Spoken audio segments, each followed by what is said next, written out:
എല്ലാവർക്കും ആദ്യ എപ്പിസോഡിലേക്ക് സ്വാഗതം.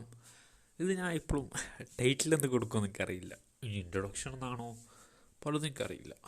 മൈക്ക് ക്വാളിറ്റി കുറച്ച് ഇഷ്യൂസ് ഉണ്ടെന്ന് അറിയാം. താൽക്കാലികളൊന്ന് ക്ഷമിക്കുക. ഏറ്റവും ബെറ്ററായി ട്രൈ ചെയ്യുന്നുണ്ട്. അതിന് ഏറ്റവും ഉണ്ടാവട്ടെ. അതേപോലെ സംസാര ശൈലി ഓരോരുത്തർക്കും അവരുടേതായ ഇൻഡിപെൻഡൻ്റ് ഉണ്ട്, ഇല്ലയെന്നേ പറഞ്ഞില്ല. ശേഷം ഒരു പോഡ്കാസ്റ്റ് അല്ലെങ്കിൽ ബാക്കിയുള്ള ലിസണേഴ്സിനും അത്രയും ഇറിറ്റേറ്റിംഗ് അല്ലെങ്കിലും അതിമനോഹരമായ ശൈലി എന്നൊക്കെ പലരും പറയാറുണ്ടല്ലോ. അതിലോട്ട് എത്തണം. അതിലൊക്കെ ഒരു തുടക്കം മാത്രമാണ് ഇത്. അതിലോട്ട് എത്തട്ടെ. അത് പലപ്പോഴും കയ്യിലുണ്ടോ ചോദിച്ചാൽ അറിയില്ല.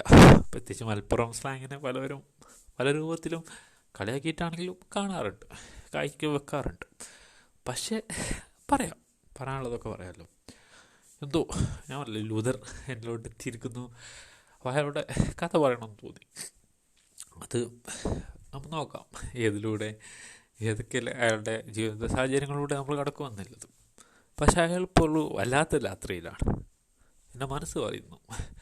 കാരണം ഒരു 19 വയസ്സുള്ളൊരു പയ്യനാണല്ലോ. അതുകൊണ്ട് തന്നെ ഭാവിയെക്കുറിച്ച് അയാൾക്ക് ഭയങ്കര ആശങ്കയുണ്ട്. പക്ഷെ അയാൾക്ക് കൃത്യമായിട്ട് അറിയില്ല അയാൾ എങ്ങോട്ടൊക്കെയാണ് നീങ്ങുന്നതില്ലേ. അതേപോലെ ആൾ പലതിന് കൊടുത്ത വാല്യൂസ്, നമ്മൾ പൊതുവെ പുസ്തകത്തിൽ നിന്ന് കേൾക്കുന്ന പല വാല്യൂസ് ഉണ്ട്.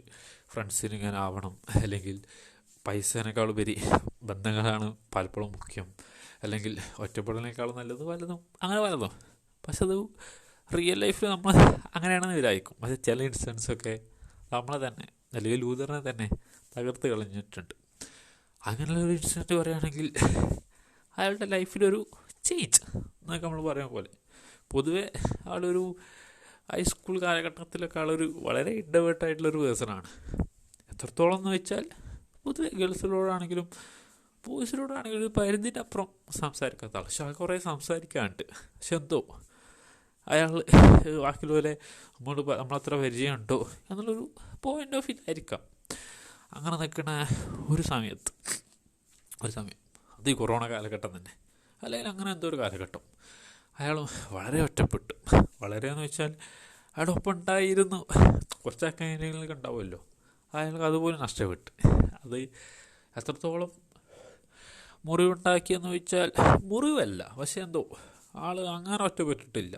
ഒരു വലിയൊരു ഗ്രൂപ്പ് ഓഫ് ആൾക്കാരല്ലെങ്കിലും. പക്ഷെ അതിലോട്ടാണ് ഒരു ഇടുത്തി പോലെ ഇത് പറയണ പോലെ ഒരാൾ വന്നത്. അയാളുടെ ബെസ്റ്റ് ഫ്രണ്ടായിരുന്നു വെച്ചാൽ ഇപ്പോഴും തന്നെ. പക്ഷേ അതെങ്ങനെ ആരംഭിച്ചു എന്ന് വെച്ചാൽ അത് ലൂതറിന് പോലും പറയാൻ പറ്റാത്തതാണ്. വളരെ ഫണ്ണി ആയിട്ടുള്ള, വളരെ ചിന്തിപ്പിക്കാനല്ലേ ലൂതറിന് തന്നെ അയാളുടെ ഏറ്റവും നല്ല വെർഷൻ, അതായത് അങ്ങനെ ചെയ്ത അടിപൊളിയാവും എന്ന് തോന്നുന്ന രൂപത്തിലോട്ട് മാറ്റിയൊരു പേഴ്സൺ. അത് എന്താ പറയുക, അയാളുടെ ലൈഫിൽ ഒരുപാട് മാറ്റങ്ങൾക്ക് കാരണമായിട്ടുണ്ട്. ഇപ്പം അയാൾ എത്രത്തോളം ആക്റ്റീവായി നിൽക്കുന്നു, അല്ലെങ്കിൽ അയാളുടെ സ്വപ്നങ്ങളിൽ പോലും ഇൻഫ്ലുവൻസ് വരുത്തിയിട്ടുണ്ട്. അയാൾ ഇപ്പോൾ അയാളുടെ ഒപ്പമില്ല, പക്ഷേ രണ്ടാൾക്കും നല്ലത് വരട്ടെ എന്നുള്ളൊരു പ്രാർത്ഥനയിലാണ് രണ്ടുപേരും. അത് അയാൾക്കാണെങ്കിലും എന്തോ അതിലും നല്ലതെന്ന് തോന്നി. കാരണം പരിചയങ്ങൾക്ക് എല്ലാത്തിനേക്കാളും അപ്പുറം നമ്മുടെ അല്ലെങ്കിൽ നമ്മളെന്ന ഒരു വസ്തു ഉണ്ടല്ലോ. പക്ഷേ ഞാൻ ഒരിക്കലും ആർക്കും സെൽഫിഷാവാൻ ഞാൻ പറയുന്നില്ല. പക്ഷേ നമ്മുടെ കാര്യം നമ്മൾ മറക്കരുത്. അപ്പം അങ്ങനെ രണ്ടാളുള്ള സ്വപ്നങ്ങൾ നെയ്തെടുക്കാനായി രണ്ടാവരും ഇപ്പോൾ ഇല്ല മരിച്ചു പോയിട്ടൊന്നുമില്ല കേട്ടോ. രണ്ടാളും ഓട്ടത്തിലാണ്, എല്ലാവരും ലൈഫിൽ ഓട്ടത്തിലാണല്ലോ. പക്ഷേ ഒറ്റ പോയിന്റിലും അയാൾ ഇപ്പം പയക്കുണ്ട് അയാളുടെ ഫ്യൂച്ചറിനെ. കാരണം ബാക്കിയുള്ളവരൊക്കെ സേഫാക്കി എങ്ങനെ രൂപത്തിലാണ് അതറിയില്ല അയാൾക്ക്. ചിലവരൊക്കെ പെട്ടെന്ന് എങ്ങനെയൊക്കെ അല്ലെങ്കിൽ ഏതിലോട്ടെങ്കിലൊക്കെ എത്തണമെന്ന് വിചാരിച്ചിട്ട് അയാളുടെ സ്വപ്നമാണോ എന്നോ, അല്ലെങ്കിൽ അയാൾക്കിത് താല്പര്യമില്ല കൊണ്ടാണോ എന്നുപോലെ അതായത് പലവരും ആയുധം വെച്ച് കീഴടങ്ങാവുന്ന പോലെ പലവരും കീഴടങ്ങിയിട്ടുണ്ട്. പക്ഷെ എന്തൊക്കെ അയാൾക്ക് ഇഷ്ടപ്പെട്ട സാധനങ്ങളുണ്ട്, അതിലോട്ടുള്ളൊരു എത്തിപ്പിടിക്കലാണ്. അതിനുമാണെങ്കിൽ കുറച്ച് വെയിറ്റ് ചെയ്തിട്ട് അതിനേക്കാളും ഏറ്റവും മികച്ചതായിട്ടുള്ള ആൾക്ക് ഉപരിപഠനം നീക്കാം. പക്ഷെ മറ്റേ മോശം എന്നുകൊണ്ടല്ല, പക്ഷേ ഏറ്റവും മികച്ചത്തിലോട്ട്. പക്ഷെ അയാൾക്കറിയില്ല അയാൾ എടുക്കാൻ പോകുന്ന ഡിസിഷൻ എത്രത്തോളം റൈറ്റായിരിക്കും എന്നുള്ളത്. പക്ഷേ പറഞ്ഞല്ലേ, ഇതേപോലെ തന്നെ ആ ഒരു ഫ്രണ്ട്സ് മാത്രമല്ല, ഒരുപാട് ഫ്രണ്ട്സുകൾ അയാൾ നല്ല കാലഘട്ടത്തിൽ വന്നിട്ടുണ്ട്. അപ്പോൾ അവരോടൊക്കെ അവരുടെ മുന്നിലാണെങ്കിലും, അല്ലെങ്കിൽ അയാൾക്ക് തന്നെ അയാളെ ഏറ്റവും നല്ല വർഷം കാണണം എന്നുണ്ടാവില്ലേ. അപ്പോൾ അതിനു വേണ്ടി അയാൾ യാത്രയിലാണ്. എങ്ങോട്ടെത്തും എപ്പോൾ എത്തും എന്നത് അയാൾക്കറിയില്ല. പക്ഷേ ഇവരൊപ്പമുള്ള പലരുടെയും പ്രാർത്ഥനയുണ്ട്. അയാൾ ചിരിക്കുന്നില്ലെങ്കിലും ദുഃഖത്തിലല്ല എന്നും അതെനിക്കറിയാം. അപ്പം അയാളെ തിരിച്ച് വേറെ ഏതെങ്കിലുമൊക്കെ ഒരു കഥയായി ഞാൻ കൂട്ടിക്കൊണ്ടുവരാൻ നോക്കാം. എവിടെയെങ്കിലൊക്കെ ഉണ്ടാവും. ഒരു നിരാശ കാമുകനാണോ ചോദിച്ചാൽ അങ്ങനെ ഒന്നുമില്ല.